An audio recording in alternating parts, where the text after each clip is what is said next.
আসসালামু আলাইকুম এভরিওয়ান। সবাই কেমন আছো? আশা করি ভালো আছো। দেখো কালকে আমি শাকগুলো বেছে রেখেছিলাম কিন্তু শাকগুলো একদম কিছুই হয়নি, একদম তাজা রয়েছে।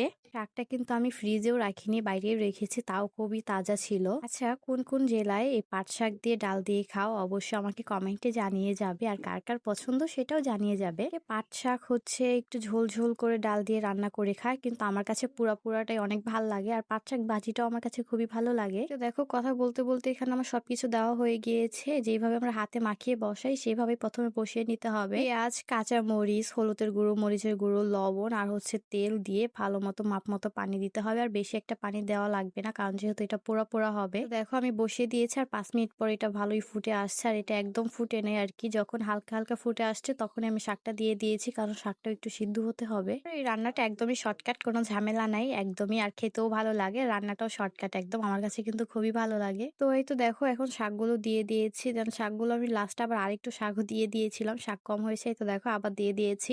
দেন তারপর এইভাবে আমি ঢেকে রেখে দিয়েছিলাম, একদম পুরো হয়ে গিয়েছিল। এই তো দেখো ফাইনালি আমার রান্না শেষ। তো কেমন হয়েছে অবশ্যই কিন্তু কমেন্টে জানিয়ে যাবে। আজকের ভিডিওটা এই পর্যন্তই। সবাই ভালো থাকবে, সুস্থ থাকবে, আল্লাহ হাফেজ।